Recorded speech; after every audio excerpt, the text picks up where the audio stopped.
Listen, देखो बाबू सी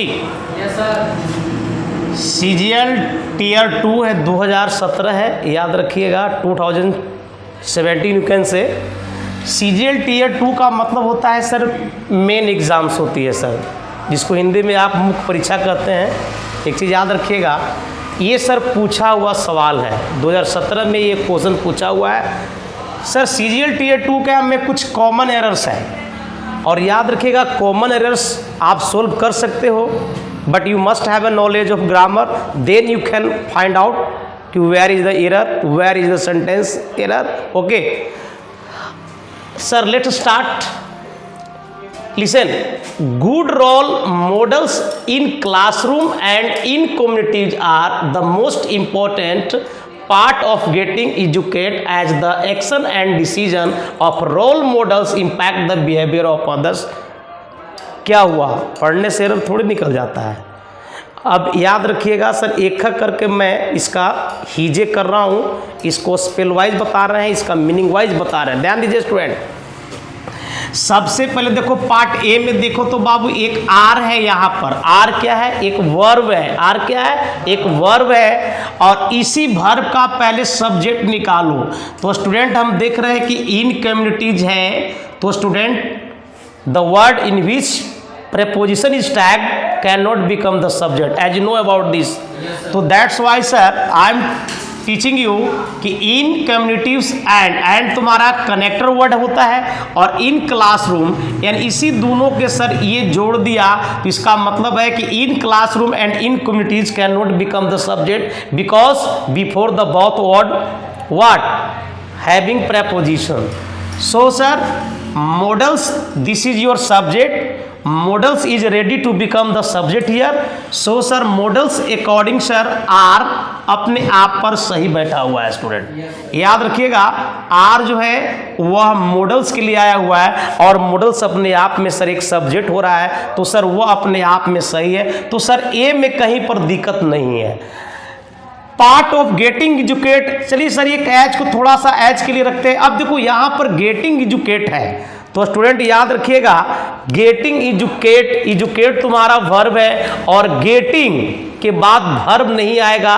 तो एक रूल होता है कि गेटिंग के बाद जब भी सर कोई वर्ड आता है, तो गेटिंग के ज़्यादातर हम लोग एडजेक्टिव देखते हैं। तो इस वर्ड को तुमको एडजेक्टिव बनाने के लिए स्टूडेंट इसमें आपको सर एजुकेट के जगह पर, सर याद कि ये गलत वर्ड है, एजुकेट के जगह पर आपको सीधे एजुकेटेड करना पड़ेगा स्टूडेंट, एजुकेटेड करना पड़ेगा स्टूडेंट। इसलिए याद रखिएगा पार्ट 1 के कौन सा पार्ट में गलत है सर, पार्ट सॉरी बी। याद रखिएगा सर ये बी यहाँ पे दिया हुआ होगा, तो पार्ट बी यानी पहला का पार्ट बी है सर, ठीक है। दूसरा, तीसरा और चौथा। Listen to me carefully. Judaism, याद रखिएगा Judaism says, sir Judaism says ये अपने आप में सही है। Spiritually is a process of personal transformation involving values and belief. Sir एक याद रखिए दैट, याद रखिएगा सर एक भी सर एक दैट जो होता है एक रिलेटिव है, और रिलेटिव के पहले वाला वर्ड हम बताए थे बाबू, जरा ध्यान देना कि हु, विच और दैट। याद रखिएगा स्टूडेंट इसके पहले वाले वर्ड को हम क्या कहते हैं सर, एंटीसीडेंट कहते हैं। Please try to get about my point. इसके पहले वाले वर्ड को हम एंटीसीडेंट कहते हैं, और इसी एंटीसीडेंट के अकॉर्डिंग हमारा ऑक्सिलरी वर्ब और मेन वर्ब फिट होता है बाबू। तो याद रखिएगा दैट के बाद हमारा क्या है, प्रोवाइड्स है, जो कि सर गलत है। प्रोवाइड्स के जगह पर आपको क्या लिखना होगा, सिर्फ प्रोवाइड लिखना होगा, यानी कि sir part C, part C यानी दू के सी हो जाएगा बाबू, ठीक है ना।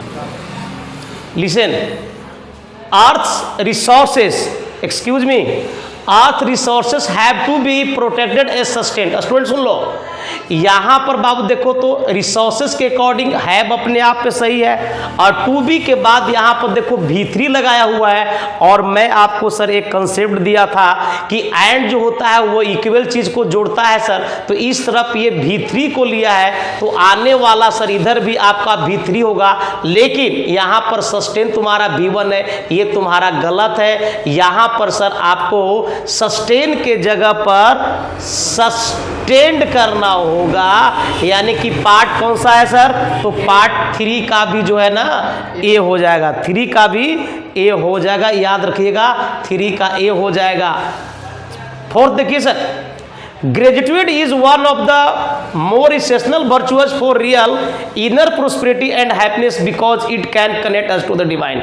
Student listen to me carefully, graduate is one of the, oh my god, देखिए स्टूडेंट ये वन ऑफ आया हुआ है, तो वन ऑफ के बाद मैं एक कंसेप्ट दिया था, I had told you in the tag, sorry I had told in the article में हमने बताया था कि वन ऑफ के बाद सर आने वाला जो मेरा नाउन होता है वह नाउन हमारा प्लूरल का होता है। और स्टूडेंट याद रखना ये प्लूरल अपने आप में सही है, और इसी के पहले याद रखना सर जो मोर लगा हुआ है मोर इंसेंशनल, तो मोर इंसेंशनल वन ऑफ के बाद सर आने वाला जो डिग्री होती है वो सुपरलेटिव होती है, तो सुपरलेटिव में सर मोर नहीं होता है। यहाँ पर क्या करना होगा स्टूडेंट, यहाँ पर आपको मोस्ट करना होगा, यानी कि इसमें भी पार्ट क्या है ए हो जाएगा स्टूडेंट। तो याद रखिएगा ये रहा सर।